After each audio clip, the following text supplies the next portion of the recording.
నిన్న రాత్రి Trump China related గా చేసిన ఈ ఒక్క కామెంట్ తో ప్రపంచ మార్కెట్లన్నీ ఫైర్ లోకి వెళ్ళాయి. అండ్ ఇన్ని రోజులు బాగా పెరిగి పడిపోతుంది అనుకున్న సిల్వర్ గోల్డ్ కూడా ఓహో ఇక చైనా యుఎస్ఏ మధ్యలో ఒక బిగ్ క్లాష్ రాబోతుంది, ఇరు దేశాల మధ్యలో మళ్ళీ పచ్చగడ్డి వేస్తే బగ్గుమనేలా సినారియోస్ అన్ని వర్స్ట్ గా టర్న్ అవబోతున్నాయని యుఎస్ నుంచి వస్తున్న అప్డేట్స్, చైనా నుంచి వస్తున్న అప్డేట్స్ కూడా. యుఎస్ ఒకటే కాదు, ఇక్కడ ఈసారి చైనా కూడా గట్టిగానే యుఎస్ కి బదులు చెప్పాలనే ప్రయత్నం చేసింది. ఈవెన్ దీని రిలేటెడ్ గానే రీసెంట్ టైమ్స్ లో ఇండియాని మేము మీకు కొన్ని సప్లై చేస్తాం కానీ మీరు అది యుఎస్ కి ఇవ్వనని మాట ఇవ్వండి అని ఎలా అడుగుతున్నారు. అసలు ఏం జరుగుతుంది యుఎస్ చైనా అండ్ మధ్యలో ఇండియా రిలేటెడ్ గా ఉన్న డేటా పాయింట్స్ అన్నిటిని మాట్లాడుకుందాం. గోల్డ్ అండ్ సిల్వర్ రిలేటెడ్ గా వీటి ఇంపాక్ట్ ఎలా ఉంటుంది, ఇలా వస్తున్న అప్డేట్స్ తో ఫర్దర్ గా గోల్డ్ అండ్ సిల్వర్ ఇంకా పెరిగే అవకాశం ఉందా, దీని ఒక ఇంపాక్ట్ ఎలా ఉంటుందో మాట్లాడుకుంటూ ప్రపంచ మార్కెట్ల మీద, స్టాక్ మార్కెట్ల మీద కమింగ్ టైమ్స్ లో ఎలాంటి ప్రభావం ఉండే ఛాన్స్ ఉంటుంది వీటిల్ని డిస్కస్ చేసుకుందాం. బట్ ఇవాల్టి వీడియో ఒక కోర్ సబ్జెక్ట్ అది కాదు, అంటే ఏం జరుగుతుంది ప్రెసెంట్ అని నేను మీకు చెప్పాలనైతే ఈ వీడియో చేయలేదు. ఈ వీడియో చేయడానికి ఉంటున్న ఇంకొక ముఖ్యమైన ఉద్దేశం, ప్రెసెంట్ చైనాతో యుఎస్ఏ తలపడాలంటే,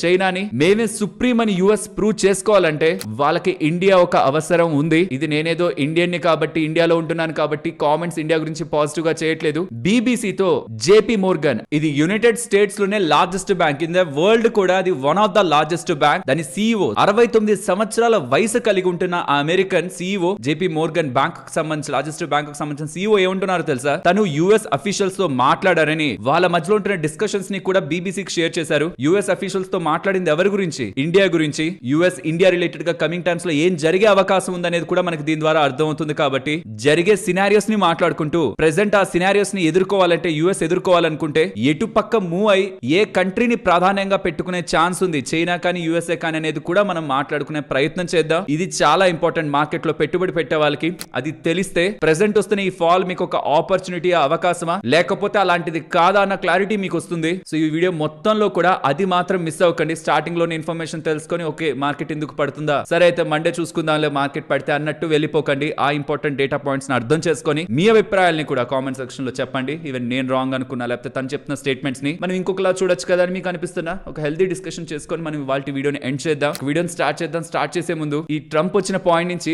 ఫ్రైడే ఎండింగ్ లోనే ఒక అప్డేట్ చేస్తున్నారు. అది నాకు అర్థం కావట్లేదు ఎందుకో. ఇక ఫ్రైడే అయిపోయింది, మార్కెట్ అనాలిసిస్ లో అయిపోయాయి. ఇంకా మన సాటర్డే వీడియో రిలేటెడ్ గా ఇంకా ఫర్దర్ గా వర్క్ చేసి అప్లోడ్ చేద్దాం అనుకున్న టైంలో నైట్ అప్డేట్ వస్తుంది. నైట్ కి దాని మీద చాలా వర్క్ చేయడం, మార్నింగ్ ఇలా లైట్స్ కెమెరాలు పెట్టుకొని రికార్డ్ చేసి వెంటనే ఇది అప్లోడ్ చేయాలనే ప్రయత్నం. డేటా పాయింట్స్ ఇప్పుడు నేను మీకు షేర్ చేస్తాను కదా, ఎంత టైం అండ్ ఎఫర్ట్స్ పెట్టుంటే అవన్నీ నేను మీకు షేర్ చేయగలుగుతాను, మీకు క్లారిటీ వస్తుంది కదా. అలా మీకు అనిపించింది అనుకోండి ఎఫర్ట్స్ ఉన్నాయి వీళ్ళు అందిస్తున్న కంటెంట్ లో అని, తప్పకుండా వీడియోని లైక్ చేసి పెడుతున్న ఎఫర్ట్స్ ని ఎంకరేజ్ చేయండి. అండ్ వీడియో స్టార్ట్ చేసే ముందు, ఇది ఇవాళ రావాల్సిన వీడియో కాదు, ఇవాళ రావాల్సిన వీడియో రిలేటెడ్ గా లాస్ట్ అయితే మీకు నేను చెప్పాను చాలా వీక్స్ ఎఫర్ట్స్ పెట్టి ఒక వీడియోని రిలీజ్ చేస్తున్నాను. ఒకసారి డేటాను చూడండి, తర్వాత మీకు తెలుస్తుంది ఎంత ఎఫర్ట్స్ పెట్టానని. రీసెంట్ గా ఒక వీడియోని అప్లోడ్ చేశాను, 5 లక్షల పైగా మన వాళ్ళు చూసారా. ఒకవేళ మీరు ఆ వీడియో చూసి చాలా మంచి ఎఫర్ట్స్ మేము పెట్టామని మీకు అనిపిస్తూ ఉంటే దానికి 10 టైమ్స్ ఎఫర్ట్స్ పెట్టి ఇంకొక వీడియోని అయితే చేసాం. ఇదే లాస్ట్ వీడియో. చాలా కాంప్లెక్స్ సబ్జెక్ట్ ని సింప్లిఫై చేస్తూ టేబుల్స్ ని తీసుకొని డేటాని ఫ్రేమ్ చేసుకొని ఒక మంచి పాలసీ, నార్మల్ ఏజ్ ఉంటున్న ఒక ఫ్యామిలీ, వైఫ్ హస్బెండ్ పిల్లలు ఉంటున్న ఫ్యామిలీ, వాళ్ళ పేరెంట్స్ ఉంటుంటే ఎలా, ఒకవేళ వైఫ్ కి ప్రెగ్నెన్సీ వస్తుంటే ఎలా, ఆర్ ఉంటున్న ఫ్యామిలీ మెంబర్స్ కి ఆల్రెడీ హెల్త్ ప్రాబ్లమ్స్ ఉంటే ఎలా, ఎన్ఆర్ఎస్ కి ఎలా, ఇలా ఇండివిజువల్ గా అన్నిటిని డివైడ్ చేస్తూ ఒక పాలసీ తీసుకున్న తర్వాత హాస్పిటల్లో కానీ ఎక్కడైనా ఇష్యూ వస్తుంటే దాన్ని ఎలా సార్ట్ అవుట్ చేసుకోవాలి, పాలసీ డబ్బులు మన క్లెయిమ్ రూపంలో ఎక్కడ ఏ ఇష్యూ వస్తున్నా దాన్ని ఎలా ఈజీగా ఒక ఎక్స్పర్ట్ లా డీల్ చేయాలి, పాలసీ ప్రీమియంలతో సహా ఇలా డీటెయిల్డ్ గా టేబుల్స్ లో కంపేర్ చేస్తూ లాస్ట్ 2 మంత్స్ నుంచి దాని మీద వర్క్ చేసి ఇంపార్టెంట్ సబ్జెక్ట్ ని సింప్లిఫై చేసి నేను మీకు రేపు వీడియోలో మీ ముందుకు తీసుకొస్తాను. బట్ ఈ వీడియో కారణంగా ఇది కరెంట్ అఫైర్స్ కదా, సో ఎక్కువ ఉండే ఛాన్స్ ఉంటుంది రీచ్. ఇది సెకండ్ వీడియో మీద ఇంపాక్ట్ నెగిటివ్ గా చూపిస్తుంది కాబట్టి రేపు మధ్యాహ్నం ఒక 12 గంటలకి 11 గంటలకి అలా వచ్చి ఛానల్లో చెక్ చేయండి, మీకు వీడియో ఉంటుంది చూడండి. ఒకవేళ మీరు ఆల్రెడీ తీసుకున్నారు, మీరు తీసుకోకూడదు అనుకుంటున్నా, ఆ ఇన్ఫర్మేషన్ అయితే కంప్లీట్ గా చూడండి. నేను స్ట్రాంగ్ గా చెప్పగలను, అది డెఫినెట్లీ మీకు మంచిగా హెల్ప్ అవుతుంది. అండ్ వీలైనంత మంది మీ వాళ్ళందరికీ కూడా ఇన్ఫర్మేషన్ తెలియాలి. వాళ్ళు ఎక్కడ తీసుకుంటారు, ఏం చేస్తారనేది పక్కన పెడితే ప్రతి ఒక్క ఫ్యామిలీకి ఆ పాలసీ ఉండాలని నేనే కాదు ఏ ఫైనాన్షియల్ ఎక్స్పర్ట్ అయినా చెప్తారు. వీలైతే రేపు ఆఫ్టర్నూన్ ఛానల్లో ఒకసారి వచ్చి ఆ వీడియోని గమనించండి. బిలీవ్ మీ, మీరు దానికి పెట్టే టైం 100% వర్తే ఉంటుంది. ఇక వీడియోని స్టార్ట్ చేద్దాం. ఫస్ట్ నిన్న నైట్ ట్రంప్ చేసిన 2 సోషల్ మీడియా పోస్టుల గురించి మాట్లాడుకోవాలి. ఇప్పుడు మీరు కనిపిస్తున్నది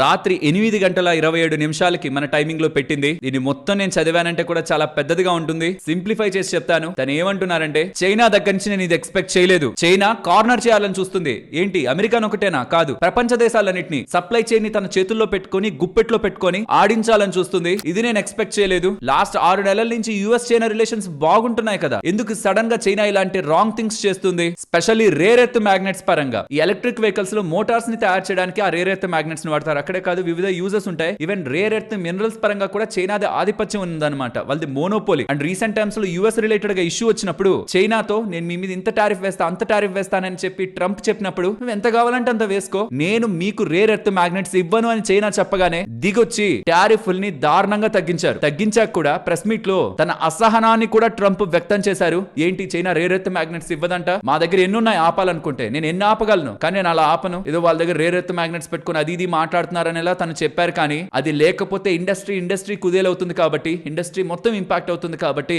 వెనక్కి తగ్గి చైనా రిలేటెడ్ గా టారిఫ్ల్ని భారీగా తగ్గించారు. తర్వాత రష్యన్ ఆయిల్ కొంటున్నారు చైనా వాళ్ళే ప్రథమంగా అని తెలిసినా సరే వాళ్ళ మీద ఏ మాత్రం టారిఫ్ వేసినా వాళ్ళు రేర్ ఎర్త్ మ్యాగ్నెట్స్ ని టచ్ చేస్తారని క్లారిటీ ఉండి వాళ్ళని ఇంచు కూడా టచ్ చేయలేదు. కాబట్టి వాళ్ళ టార్గెట్ అంతా ఇండియా అయింది. వాళ్ళ చేతుల్లో రేర్ ఎర్త్ మ్యాగ్నెట్స్ ఉండడం వల్ల, ఈవీ ఎలక్ట్రిక్ వెహికల్స్ రిలేటెడ్ గా మోటార్స్ తయారు చేయడానికి కావాల్సిన ఎలిమెంట్స్ వాళ్ళ దగ్గర ఉండడం వల్ల, అండ్ ఇప్పుడు రీసెంట్ టైమ్స్ లో యుఎస్ నుంచి వస్తున్న సర్టెన్ థింగ్స్ పైన చైనా వాళ్ళు అడిషనల్ టారిఫ్లు వేయాలనుకుంటున్నారని, అండ్ యుఎస్ కి వెళ్లాలనుకున్న కొన్ని థింగ్స్ ఏవైతే చైనా మాత్రమే ఇవ్వగలదో దాన్ని కంట్రోల్ చేయాలనుకుంటున్నారనే వార్తలు మనకు వస్తూ వచ్చాయి. అందులో భాగంగానే రీసెంట్ గా ఇండియాతో కూడా మేము మీకు రేర్ ఎర్త్ మ్యాగ్నెట్స్ ఇస్తాం, బికాస్ ఈ రీసెంట్ టైమ్స్ లో ఇండియా కొంచెం బెటర్ గా చైనాతో రిలేషన్స్ ని బిల్డ్ చేసుకుంది కదా, మేము మీకు ఇస్తాం కానీ దాని ఎండ్ యూసేజ్ ఏంటో మాకు చెప్పండి, అది ఎవరు ఎండ్ గా యూస్ చేస్తున్నారు, డిస్ట్రక్టివ్ గా ఏదైనా తయారు చేయడానికి మీరు వాడుతున్నారా, ఎలక్ట్రిక్ వెహికల్స్ లో వాడుతున్నారా, అండ్ అది యూఎస్ కి ఇవ్వకూడదు అని రిటర్న్ గా చైనా అడుగుతుంది ఇండియా అనేలా కూడా మనకు వార్తలు వచ్చాయి. సరే అది నిజమా అబద్ధమా మనకు తెలియదు కాబట్టి, అంటే అఫీషియల్ గా ఎవరు అడగరు ఎవరు చెప్పరు కాబట్టి దాన్ని మీకు మెన్షన్ చేయలేదు. కానీ ఇప్పుడు యుఎస్ వాళ్ళు ఇలా మాట్లాడుతుంటుంటే ఒక క్లారిటీతే వస్తుంది. చైనా వాళ్ళు యుఎస్ రీసెంట్ టైమ్స్ లో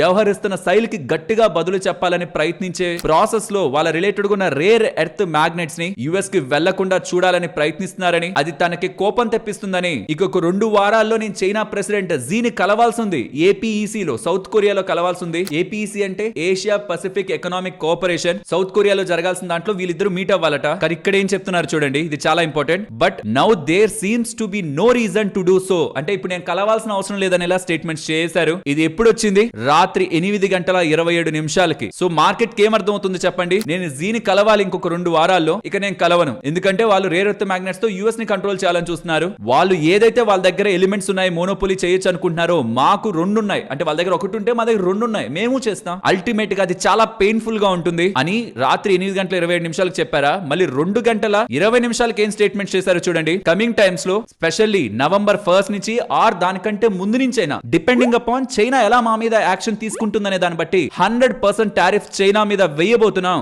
ఆల్సో వాళ్ళు మాకు రేర్ ఎర్త్ మ్యాగ్నెట్స్ ని ఆపాలని చూస్తున్నారు కదా, మేం క్రిటికల్ సాఫ్ట్వేర్ ని, మా దగ్గర నుంచి వెళ్తున్న ఏరోప్లైన్స్ ని మేం మాత్రమే ఏం సప్లై చేయగలము. ఎయిర్ బస్ అండ్ బోయింగే కదా ఏరోప్లైన్స్ రిలేటెడ్ గా మనకి ఎక్కువ సప్లై అయ్యేది. అది యూఎస్ కి సంబంధించిన కంపెనీస్. ఏవైతే మా చేతుల్లో ఉన్నాయో అవి మేం కంట్రోల్ చేస్తాం, చూపిస్తాం మేమంటే ఏంటో కూడా. అది చాలా పెయిన్ఫుల్ గా ఉంటుంది, గుర్తుంచుకోండి, ముందే చెప్తున్నానని. 100% టారిఫ్లు నవంబర్ 1 ఆర్ ముందు నుంచి అయినా వేసేస్తాం చైనా మీదని స్టేట్మెంట్స్ చేశారు. ఆల్రెడీ చైనా మీద 30% టారిఫ్ ఉంది, ఆల్రెడీ ఉంది. ఇంకొక 100% అంటే 130% ఆన్ టాప్ ఆఫ్ 30% చెప్పారు తను. టోటల్ 100 కాదు, 130% టారిఫ్ వెళ్తున్నట్టు. గతంలో ఉన్న ఇన్సిడెంట్లు మనకు గుర్తున్నాయి కదా. యుఎస్ వాళ్ళు ఒక దెబ్బ కొట్టాలని చూస్తే అంటే 100% టారిఫ్ అంటే చైనా వాళ్ళు 100% వేశారు. వీళ్ళు 50 అంటే వాళ్ళు 50 అన్నారు, వీళ్ళు 25 అంటే వాళ్ళు 25 అన్నారు. ఇలా ఇద్దరు క్యాట్ అండ్ మౌస్ గేమ్ లా నడిచిందా? మళ్ళీ అదే ఎక్కడ స్టార్ట్ అవుతుంది అని మార్కెట్ లో ఉంటున్న భయాలు స్టాక్ మార్కెట్స్ అన్నిటిని ఇంపాక్ట్ చేశాయి. ఇప్పుడు చెప్పండి, ఇలాంటి ఎన్విరాన్మెంట్ మెయింటైన్ చేస్తున్న ట్రంప్ గోల్డ్ ని సిల్వర్ ని పెంచాడు అనడంలో తప్పేమైనా ఉందా? బంగారం వెండిని పెంచిన దాంట్లో ట్రంప్ ఒక రోల్ ఏమైనా చిన్నదా? కంట్రీస్ మధ్యలో అన్సర్టనిటీ క్రియేట్ చేసిందే ట్రంప్. చైనాని నేను సమర్థించట్లేదు, అసలు ఎంటైర్ వర్స్ట్ ఎన్విరాన్మెంట్ ని క్రియేట్ చేసిందే తను. సరే అనాలిసిస్ మళ్ళీ చూద్దాం. తను ఇలా స్టేట్మెంట్స్ చేస్తుండడం అప్పటికి ఇంకొంత కూల్ ఆఫ్ అవుతుంది. ఈ సిల్వర్ కానీ గోల్డ్ కానీ ఆ స్టేట్మెంట్స్ చేస్తుండడం సడన్ గా పెరిగాయి. అండ్ బిట్ కాయిన్ రిలేటెడ్ గా కూడా యుఎస్ వాళ్ళు బిట్ కాయిన్ కి ఫేవర్ గా వెళ్ళాలనుకుంటున్నారు కదా. But China selling bit coin అని గూగుల్ చేయండి, చాలా ప్లాట్ఫామ్స్ లో China secretly selling bit coin, చాలా పెద్ద మొత్తంలో గవర్నమెంట్ సైడ్ నుంచి బిట్ కాయిన్ ని సెల్ చేస్తున్నారని ఇలా చాలా ప్లాట్ఫామ్స్ లో ఈ 2025 మొత్తంలో కూడా పబ్లిష్ అయితే డేటా అయితే అయింది. సో నిన్న క్రిప్టో మార్కెట్ కూడా బిగ్ వేలో క్రాష్ అయింది. అది ఇంకా క్రాష్ అనే అనాలి, ఈక్విటీ మార్కెట్స్ పెద్ద ఇంపాక్ట్ అవ్వలేదు. సో ఇది ప్రెసెంట్ సినారియో. మార్కెట్ ఏం భయపడుతుంది? చైనాకి యూఎస్ కి పెద్ద క్లాష్ అయితే వస్తుంది, గ్లోబల్ మార్కెట్స్ అని ఇంపాక్ట్ అవుతాయి, ఇండియన్ మార్కెట్స్ కూడా ఇంపాక్ట్ అవుతాయి, ఎఫ్ఐఎస్ సెల్లింగ్ పెరుగుతుంది, సో అండ్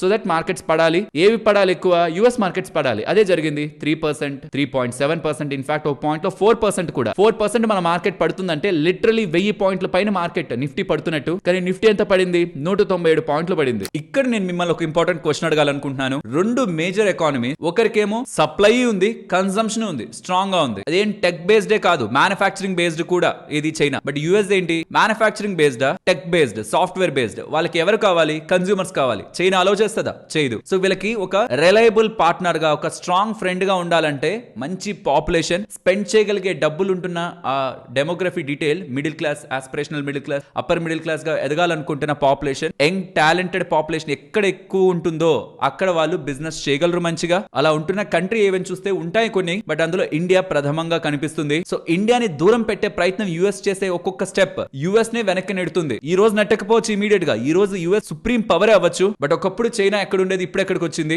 అలానే యుఎస్ రిలేటెడ్ గా కూడా స్థితిగతులను మార్చగలిగే ఎన్విరాన్మెంట్ కొన్ని కంట్రీస్ తో వాళ్ళు ఆపోజిట్ గా వెళ్తే చాలు, స్లోగా వాళ్ళనే వాళ్ళు వెనక్కి నెడుతున్నట్టు. ఇది ఇన్ఫాక్ట్ మనం మాట్లాడుకోవడమే కాదు, జేపీ మోర్గన్ ఒక సీఈఓ కూడా ఇలాంటి స్టేట్మెంట్స్ చేశారు. చూడండి ఈ మొత్తం ఆర్టికల్లో ఇది ఇంపార్టెంట్ డేటా చూడండి. He said he wanted bring India closer. ఎవరు? ఈ జేపీ మోర్గన్ సీఈఓ, యుఎస్ కి సంబంధించిన లార్జెస్ట్ బ్యాంక్ ఒక సీఈఓ చెప్తున్నారు ఇండియాని క్లోజర్ గా తీసుకురావాలి యుఎస్ కి. అలా రావాలంటే ఇండియా రిలేటెడ్ గా వేసిన అడిషనల్ టారిఫ్లని, ఎక్స్ట్రా 25% టారిఫ్లని తీసేసేయాలి. రష్యన్ ఆయిల్ కొంటున్నందుకు వేసిన టారిఫ్లను తీసేయాలి. దీని రిలేటెడ్ గా నేను ట్రంప్ అఫీషియల్స్ తో మాట్లాడాను. వాళ్ళు ఏమన్నారంటే మాకు కూడా అదే చేయాలనుంది. They want to do that. India related గా టారిఫ్లని తీసేయాలనే మాకుంది. అండ్ వాళ్ళు ఏమంటున్నారంటే కమింగ్ టైమ్స్ లో మేము అదే చేయబోతున్నాం. And I have been told that they are going to do that అని ఇన్ఫర్మేషన్ అయితే మనకు కనిపిస్తుంది. ఇది బీబీసీలో ఏదో నార్మల్ లోకల్ గా ఉంటున్న ఆర్టికల్ ని నేను తీసుకొని కోట్ చేయట్లేదు. సో తను చెప్తున్నది ఇంటర్నల్ గా వాళ్ళ మధ్యలో జరిగిన డిస్కషన్. దీనికి ముందు నేను చాలా ఆర్టికల్స్ చదివాను. అసలు ఏం జరుగుతుంది ఇండియా యుఎస్ రిలేటెడ్ గా, రిలేషన్స్ ఎలా మారుతాయి. ఇప్పుడు చైనా రిలేటెడ్ గా వాళ్ళు వెళ్తే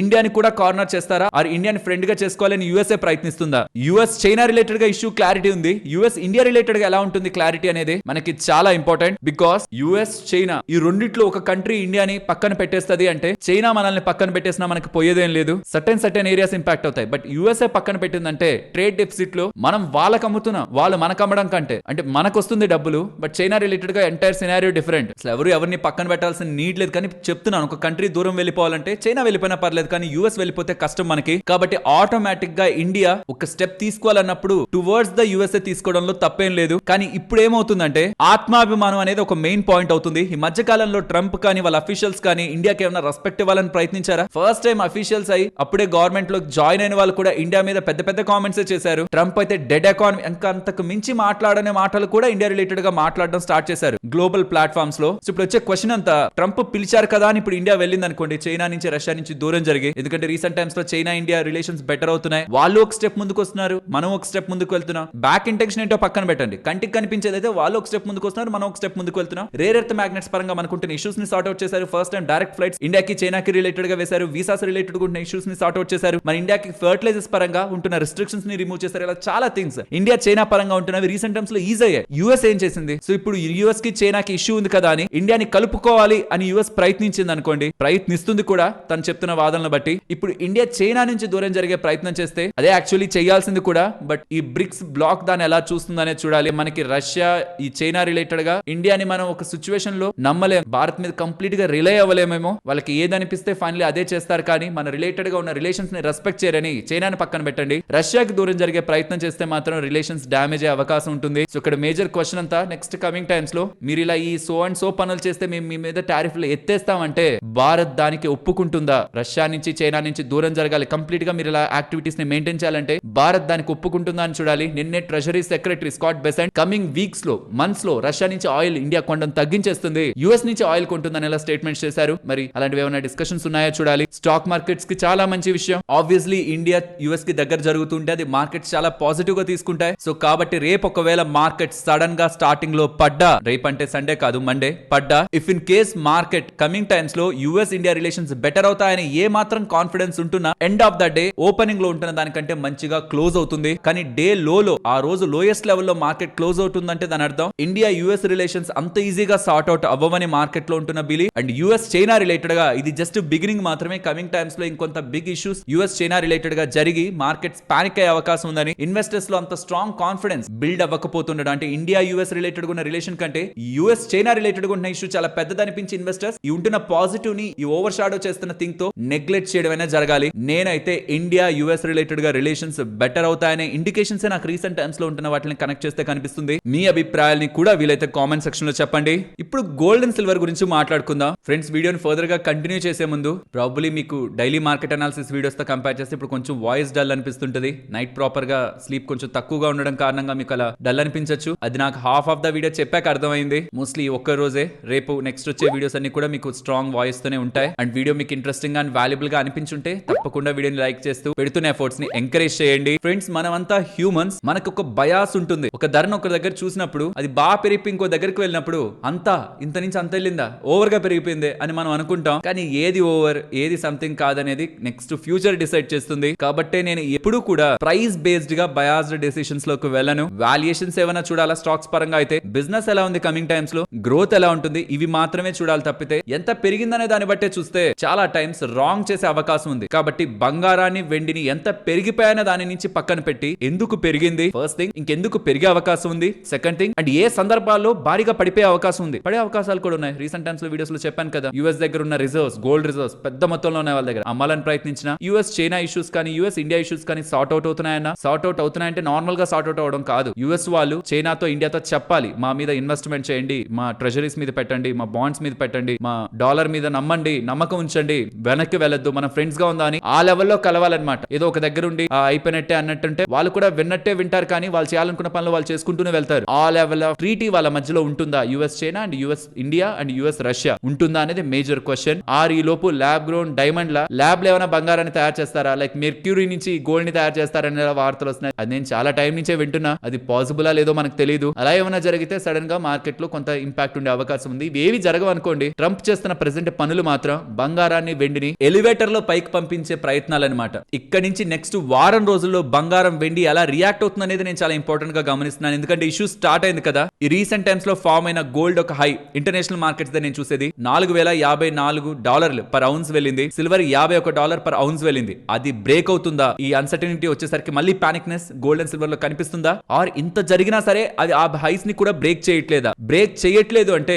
ఇంకా నెక్స్ట్ కొన్ని నెలల పాటు బంగారం అదే రేంజ్ లో ఉండే అవకాశం ఉంది. ఇంత పానిక్ జరుగుతున్నా అవి రియాక్ట్ అవ్వట్లేదంటే, బ్రేక్ అయిందంటే బంగారం వెండి ఆల్రెడీ కొనుక్కొని పెట్టుకున్న వాళ్ళు ట్రంప్ కు ఒక థ్యాంక్స్ చెప్పాల్సి ఉంటుంది. కొనాలనుకున్న వాళ్ళు మాత్రం తననే అనాలి, తను చేస్తున్న పనుల వల్లే పెరుగుతుంది. కాబట్టి మన మార్కెట్స్ విషయానికి వస్తే మొత్తం బాగా జరుగుతుంది తెలుసా. 25,250 మార్క్ ఒక ఇంపార్టెంట్ రెసిస్టెన్స్. నిన్న మార్కెట్ దాని అబోవ్ వచ్చి క్లోజ్ అయింది. సో నాకేమనిపించిందంటే ఇష్యూస్ అన్ని సార్ట్ అవుట్ అవుతున్నట్టున్నాయి. ఈ ఎఫ్ఐఎస్ ఏమో కొంటున్నారు 3 రోజుల నుంచి, గోల్డ్ అండ్ సిల్వర్ కూడా పీక్ వెళ్లి కొంత స్టెబిలైజ్ అయిపోతుంది, కొంత డౌన్ సైడ్ కి వస్తుంది. యుఎస్ ఇండియా రిలేషన్స్ కూడా బెటర్ అవుతాయని ఎలా స్టేట్మెంట్స్ వస్తున్నాయి, ఎంటైర్ థింగ్స్ అన్ని పాజిటివ్ గా టర్న్ అవుతున్నాయి. ఇంకా మన వాళ్ళ పోర్ట్ఫోలియోస్ లో మంచిగా ఉంటాయని ఎలా చిన్న కాన్ఫిడెన్స్ అనమాట. ఎందుకంటే నేను గతంలో మార్కెట్ పడ్డ ప్రతిసారి అసలు ఇది వర్స్ట్ మార్కెట్ ఇలా అలా అని చెప్పంటూ అనవసరంగా వచ్చాను, పెరిగితే వెళ్ళిపోతానని చూస్తున్నప్పుడల్లా వెల్త్ ఎప్పుడు క్రియేట్ అవుతుంది ఇలాంటి పానిక్నెస్ కి గురైతే, కొంచెమైనా వాళ్ళు పెట్టిన డబ్బుల మీద ఒక 50% 40% లాభాలని చూసిన తర్వాత అప్పుడు మార్కెట్ 10-20% పైన తీసుకోగలరేమో. ఈ మధ్య చాలా మంది వచ్చారు, వాళ్ళందరికీ కూడా ఇప్పుడు వస్తున్న ఫాల్ ఇంపాక్ట్ ని గురి చేస్తుంది. ఎక్కడ మార్కెట్ నుంచి నెగిటివ్ వ్యూ తో వెళ్ళిపోతారని ఫస్ట్ కొంత మార్కెట్ పెరిగాక కావాలంటే పడనీలే, ఉంటున్న ఇష్యూస్ అన్ని సార్ట్ అవుట్ అయితే గ్లోబల్ మార్కెట్స్ పెరిగాయి కదా, జపాన్ మార్కెట్స్ పెరిగాయి, యుఎస్ మార్కెట్స్ పెరిగాయి, ఇండియన్ మార్కెట్స్ కూడా అలాంటి లెగ్ ఆఫ్ ర్యాలీలోకి వెళ్ళిన తర్వాత మన వాళ్ళందరూ స్టెబిలైజ్ అవుతారు. ఆ ర్యాలీ ఉంటే బాగుంటుందని ఒక ఆశ. కానీ మళ్ళీ రాత్రి యుఎస్ చైనా రిలేటెడ్ ఉంటున్న కోల్డ్ వార్ తో మార్కెట్స్ అన్ని కూడా ఫైర్ లోకి అయితే వెళ్ళాయి. ఏం తెలియనట్టు యుఎస్ లో నిన్న ట్రంప్ కానీ వాళ్ళ అఫీషియల్స్ కానీ మాట్లాడుతున్నారు, ఎందుకు మా మీద చైనా అలా విరుచుకుపడుతుంది, ఎందుకు మా మీద ఇలాంటి కంట్రోల్ చేయాలని చూస్తున్నారు, మేము ఏం చేసామని.